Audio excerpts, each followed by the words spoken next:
right, it's the One True Podcast with Zach Smith. As always, I'm Brice Cherry. Zachary, how are you doing today? It's a great day. It's a great day to go eat some Skyline chili.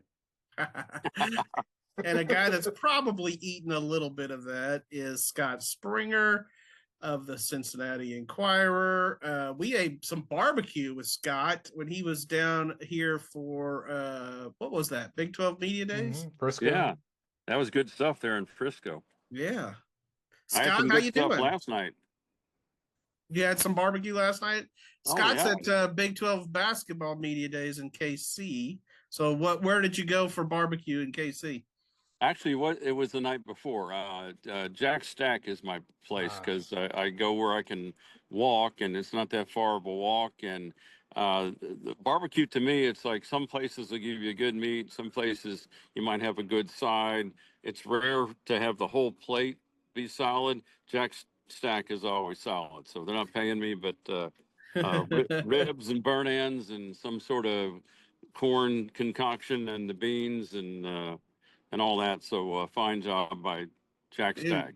My mouth is starting to water. I will always ride for Jack Stack. When I was there for women's basketball tournament or something, I went there with a bunch of Waco media people, and we became very good friends with our server, who just who mistakenly put in the most prime cut of meat as an order at the end of our meal, and just happened to bring it to our table. It was fantastic. It was an unforgettable night. So Jack Stack, high on my barbecue list. You got that. I would recommend, it used to be Oklahoma Joe's. Now it's Kansas City Joe's.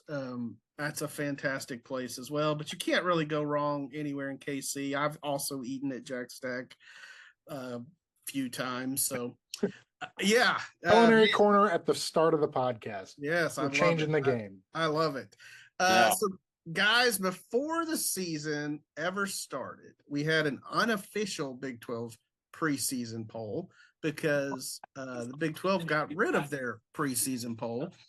But Barry Trammell of the Tulsa World organized the beat writers to, submit their thoughts. And Baylor was picked 5th. Cincinnati was picked 11th. Here we are going into the third weekend in October, maybe fourth weekend of October.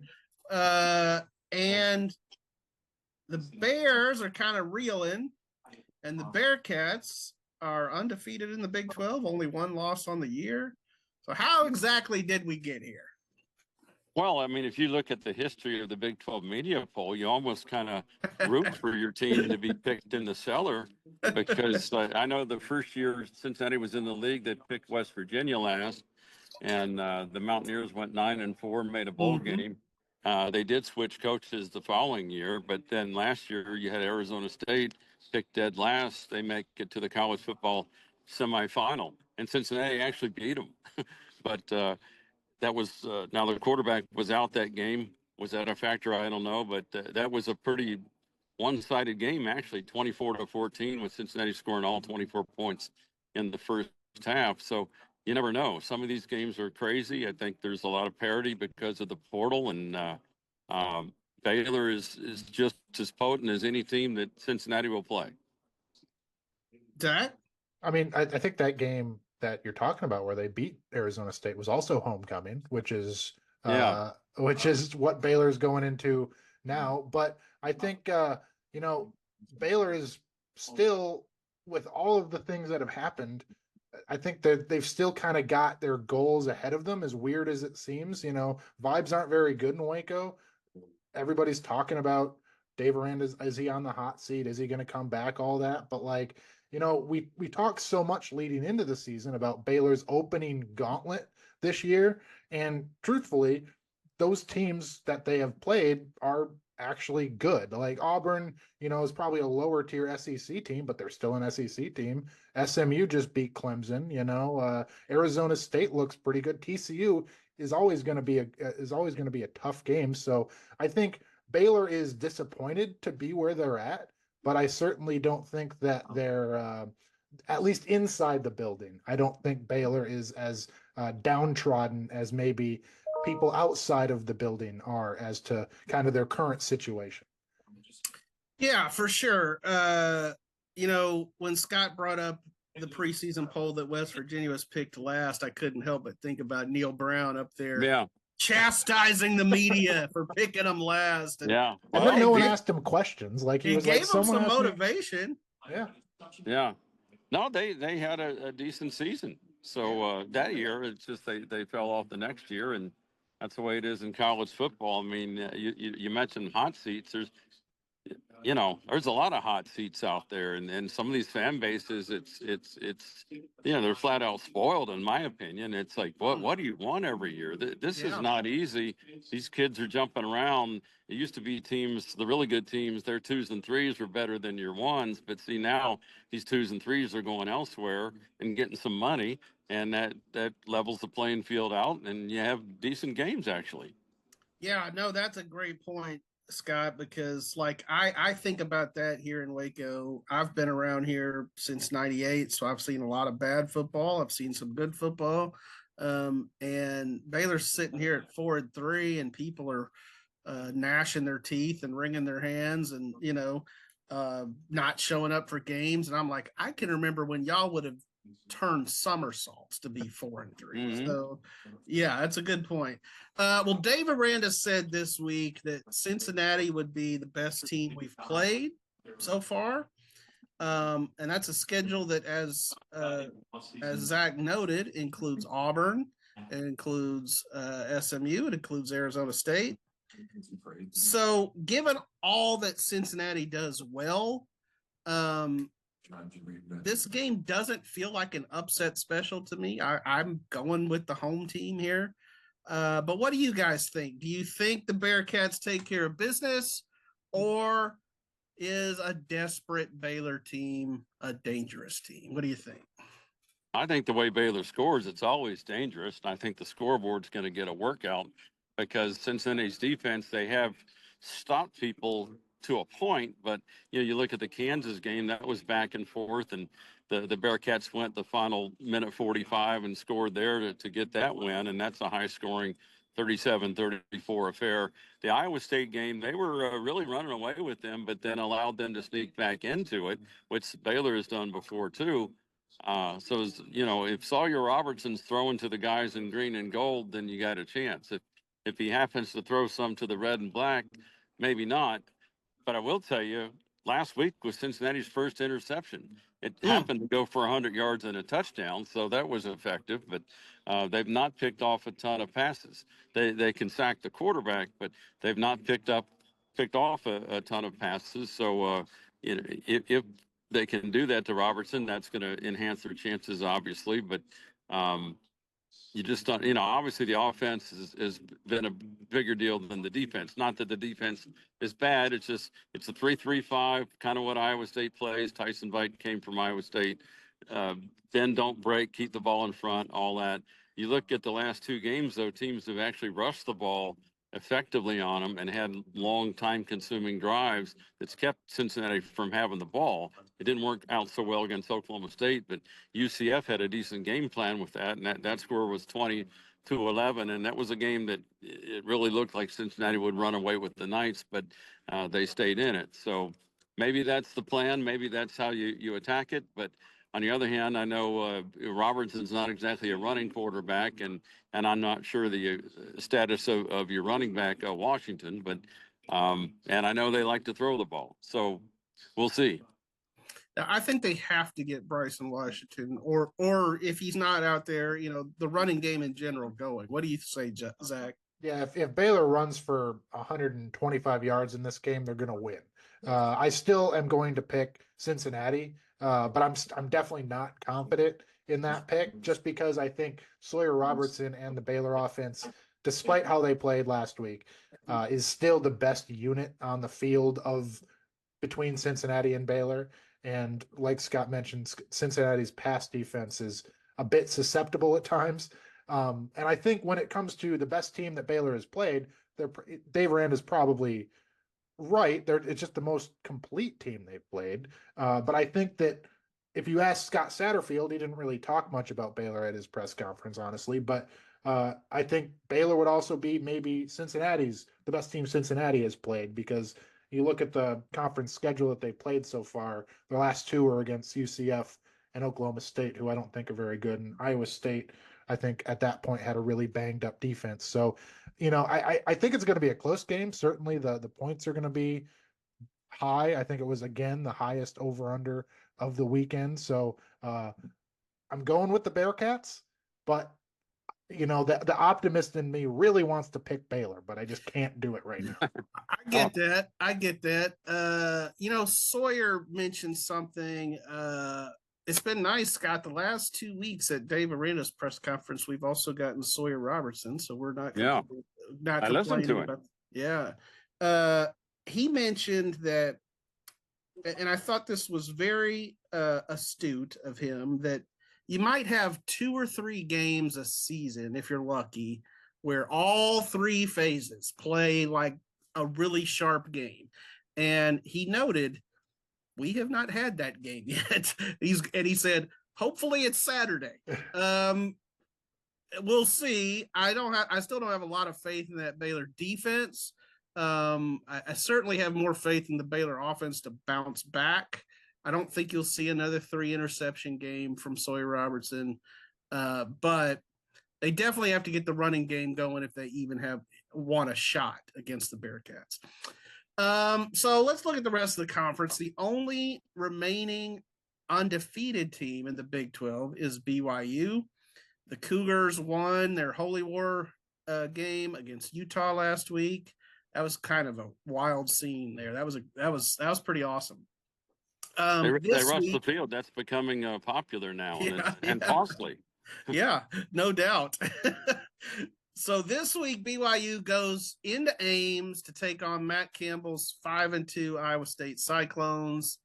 Jack Trice Stadium is never an easy place to go play a game with all those crazy tailgating Cyclone fans. My question is this: is it better for the Big 12 if BYU wins, or does it even matter? I don't know. Someone argued that it would be better that BYU wins since they're ranked. On the other hand, I still think Iowa State's a pretty good team, and Matt Campbell's a pretty good coach, and I think that's a real tough place to play. I've never seen so many mobile homes and RVs pull up out of nowhere. I mean, it was like cornstalk Woodstock out there. Had to park my car. I mean, I was like 3-4 cornfields away. It was a healthy day for me because I had a long walk in and a long walk out and all that. But the rabid fans, Ames is really tough, and the quarterback there, Rocco Becht, is pretty good also. Yeah, and tough, and I think tough gets underrated sometimes. He's just a tough dude that finds ways to win games. So I don't know. It wouldn't shock me to see Iowa State win that. Zach? I think the Big 12 wants BYU to win, certainly, because I think the best chance to have the conference on a national stage and maybe get some eyes on the TV, maybe college game day, all that, is to have BYU keep winning and kind of set up I think they're going to play Texas Tech soon. I think that's on the schedule, if I'm not mistaken. I'm thinking here, I'm at Big 12 Media Days, and Brett-Yormark just spoke in the room behind me. That's why I moved out here. So I can run back here and ask him if they want BYU to win. See how that flies. Yeah, right. That's a good, we'll have breaking news here on the podcast. Yeah. I don't know, but I mean, I tend to agree that I like, I like Matt Campbell. I like the way he develops talent, and even if their defense is a little banged up, I kind of trust him. I think coming off a bye week to have those guys ready to go. So it's going to certainly be a really good game. I still think BYU has the edge just because I really like their quarterback. I really like their running game. I really like their ability to kind of sit on a team when they need to. And I think that in a game like that, that's what they're going to need to do. So I think it's good for the Big 12 if BYU wins, and I think BYU will win. I think if you get sat on by one of those Cougars, that'll hurt too. Or Those guys don't miss Kalani many. Sitake. You don't want him sitting on No, you. no, Kalani they don't miss many Sitake. meals there. I do love Kalani Sitake though. Just nice guy. Just out of the blue, talked to him before, just small talk, and actually have one of my sons lives in Utah. Was in a Mexican restaurant one night, and they had BYU recruits in there, and Sitake walks in, and everyone bows. He's a big deal. Yeah, no doubt, no doubt. Scott, you mentioned the tailgating scene in Ames. Years ago, Baylor had a defensive coordinator. The head coach was Guy Morris, but the defensive coordinator was Bill Bradley, who played in the NFL. They called him Dollar Bill Bradley, played for the Philadelphia Eagles. He was kind of a character. And our old beat writer, Jerry Hill, wanted to get a quote from Bill Bradley after a Baylor-Iowa State game in Ames and found him hanging out at the tailgates with the Cyclone fans after the game. Yeah. having a couple of long necks. Well, I guess better after than before, or I don't know. Yeah. That could affect your play calls, I think. I've said it before. I respect a fan base that enjoys a crisp Busch Light at 9 a.m. Like you have my respect. Yeah. All right, let's look at the championship race. If you guys were projecting it today, which Big 12 team, and it's probably only one, let's face it, ends up in the CFP? And bonus question, where do you project Cincinnati and Baylor ending up in their bowl destinations? Well, I haven't gotten too much into those projections. I've seen some. There's one interesting scenario that would have Cincinnati playing in the Liberty Bowl against LSU, which would put them against Brian Kelly, who used to coach there. So that would be highly interesting. I don't know, as far as the college football playoff thing, I know Cincinnati fans would love to be back in that mix again. I'm not sure that this is the year. I could be wrong. It seems like things are trending toward BYU, although the Bearcats do get BYU at home November 22nd in Nippert Stadium, so they'll have a chance to make a statement in that deal. But their upcoming schedule is pretty tough. They got Utah November 1st and TCU yet, and Arizona. Most of the teams are halfway decent the rest of the way here, including Baylor. So none of this is easy, but I don't know if you're just looking at trends and results and things like that. I would maybe project BYU to be the one that would get the automatic bid right now. Zach? I'm still going with Texas Tech. I still believe in kind of the defense that they have. I know they lost a linebacker for the year, and I know Baron Morton's been shaken up a bit, but man, I think what they put on tape over the first half of the season, we kind of have a good body of work as to what they are. And I really think that they're really the Big 12's best shot to make any noise. I wouldn't count out Kenny Dillingham and Arizona State because I think Sam Levitt is a really good quarterback. But, Texas Tech is my pick. As far as where I want Baylor to go, or where I think they're going to go. I know where you want them to go. Brice knows exactly where I'm going, and it's Orlando, Florida to the Pop-Tarts Bowl. Yeah. That requires he's a big Pop-Tarts fan, Scott. I want the free Pop-Tarts. I want to bury myself in Pop-Tarts, but I also really, really want to see Dave-Aranda interact with like a live Pop-Tart mascot like that. The world needs that. Like it really, really needs that. Has Dave ever had a Pop-Tart? He looks awfully healthy. I'm not sure. That's a good point. Probably not. He doesn't eat during the day. He only drinks coffee, and then he goes home and just eats at night after He football. doesn't strike me as a coffee drinker either. He's fairly low key. Now I don't know how he is at practice and during games and all that, but maybe he needs 6 coffees just to reach that level of low key. I don't know. You throw in a couple of, blueberry Pop-Tarts and get that sugar buzz going. And I don't know, maybe Aranda would be crazy. Yeah, but, maybe so. But that is an interesting bowl. That's another, Cincinnati was projected into that one also. I think it's December 27th, Camping World Stadium. Mm-hmm. Somebody had them playing Louisville maybe, and then another version of it. Can't remember who it was, but I don't know, these projections, that's the business we ought to be in. It's just Yeah. bold projection business and just pull names out of a hat and the Joe Lenardi bracketology stuff, just start making stuff up, months in advance. But if you get paid for it, God bless you. Well, if Baylor ends up in Orlando, it would be their first time there since it was the Russell Athletic Bowl. That bowl's had about a half a dozen different names at least. And they set an all-time bowl rushing record that night. That was when Art Briles was still at Baylor, and Baylor was out of quarterbacks. They had no quarterbacks left. They were running a receiver at quarterback because they just had so many injuries. And Art came up with an ingenious game plan to basically run the slot T, and they ran for like a half a jillion, over 500 rushing yards or something, beat North Carolina. It was something to watch. What was I going to say? BYU, Texas Tech do play in the regular season. We asked that question earlier. That's November 8th in Lubbock. Mm-hmm. I actually think that's a preview of the Big 12 championship game. I think those teams will play again in Jerry World, and the winner probably goes on to the CFP. That's my answer to that question. I just wonder how they react minus the tortillas. Is that like a jinx?